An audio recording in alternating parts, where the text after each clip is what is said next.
50 години след премиерата на първия цветен исторически български филм «Калоян», актьорът, изиграл главната роля Васил Стойчев, събра живите от екипа на тайна вечеря в Народния театър, за да си спомнят. Аз направих големи усилия да събера тези хора тази вечер при много така разностранните им интереси и ангажименти, които имат. Всички да ги виждаш тази вечер като младите. Просто са в бухеми, артистични. Такива имат чувство за хумор. Решихме да направим такава една среща, да си спомним това хубаво време, когато всички обичахме киното и киното беше наша съдба. Филмът «Калоян» предизвиква истински фурор още с премиерата си. Актьорът Васил Стойчев само за една нощ се превръща в национална звезда, по която въздишат българските жени. Пусни ме, господарю. Не мога да привикна в двореца. Само 1500-2000 души бяха войската и населението, което участваше в масовите сцени, масовките, където се снимаха. Пристигаха от селата, от стопанствата с конете си. Всеки от тези хора ти каза: «Калояне, Калояне». Филмът «Калоян» е първата българска мегапродукция. За съжаление се оказва и последния в кариерата на режисьора Дако Даковски, който умира по време на снимачния процес. Имам спомен. Възможно ли е, не знам. Аз съм само на 2 години. Спомен от това как баща ми е на предната седалка. Изведнъж някак си така се хваща за главата, защото той си отида от инсулт и започва да говори на един странен език. Той беше направо обладан.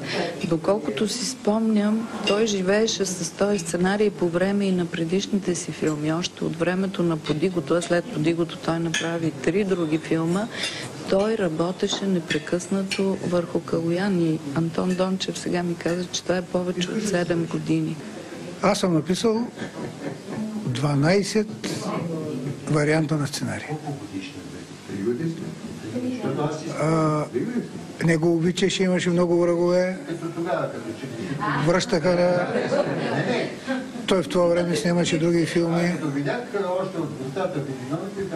И постепенно това се превърна в тия 6-7 години работа, се превърна в някакъв фикс идея, в някакъв бяс. Не трябва да го направим. И когато филма започна, когато Дако видя, че нещата се превръщат в образи, в картини, си отиде. Просто, според мен, той не можа да издържи осъществяването на мечтата си. Режисьора Даковски, като храна дълбока благодарност, защото ако той не ме беше открил, надали някой друг ще да ме открие, възможно и да е. Но за него казвам, че той просто си беше така от Средна Европа. Този човек, който цял живот е носил идеята да направи филм за Калоян. През цялото време мисълта му е била за Калоян. Идва времето, когато той избира между двама актьори. Между вас и кой? Между мен и Стефан Гецов. След като беше гледал Иван Шишман, кого да избере? Дали да направи силния Калоян? Това значи да вземе Стефан Гецов, който е готов. Или да вземе момчето, което става цар. Другото, което си спомням, е големи интерес на целия екип към мен. Още първия ден, като пристигнах на снимки в Северна България, Шуменско снимах. И влака пристигна късно през нощта и аз легнах за малко и се събудих от това, че над мене се бяха навели хора, които не познавах. Но така, разглеждайки като много близо, видя ми се страшно. Между тях беше и сценариста, академик Дончев, оператора Венци. режисьора Даковски. Имаше само един недостатък и затова съм озвучена във филма, че физиономията ми, лицето ми е много, много чисто, такова като българско шведче в филма, а гласа ми, според тяхна преценка, беше много женствен и трябваше да бъде преозвучен. Младене! Спри!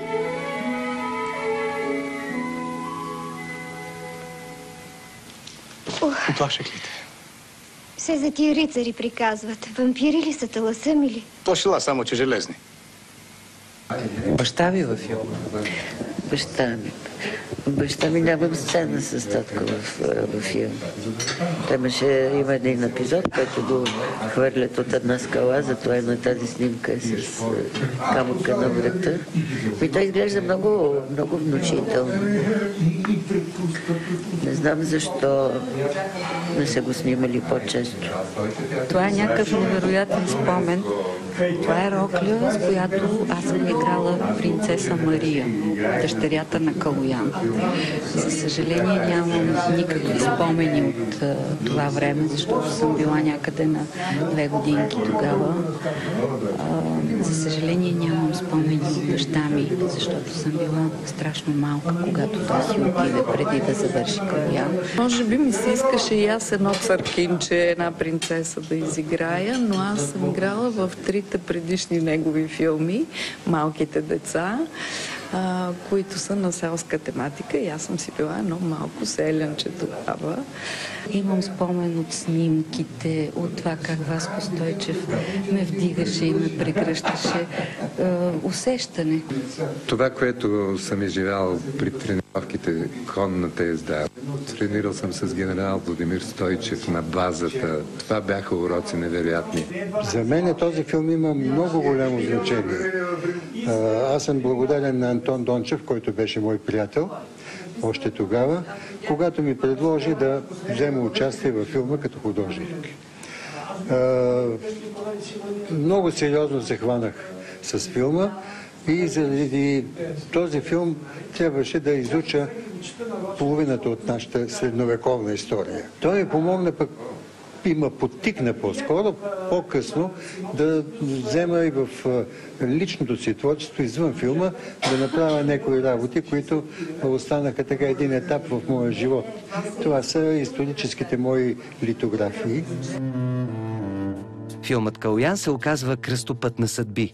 Отвъд успеха и признанието, той е шансът на личности като актьорите Цветана Манева и Васил Стойчев, писателят Антон Дончев, операторът Венец Димитров, художникът Борислав Стоев да влязат през парадния вход в големия свят на киното. И аз просто не мога да повярвам, че са минали 50 години, че това се е случило някога, когато толкова малко хора сме останали от тази голема група, която беше тогава. Всичките ние обичахме киното, работихме за киното и това за нас сега е един сантиментален спомен. В края на краищата се събираме. Точно хората, които преди 50 години същия състав сме присъствали на угасенето на лампите в салона и на бляска на екрана, когато започва филмът.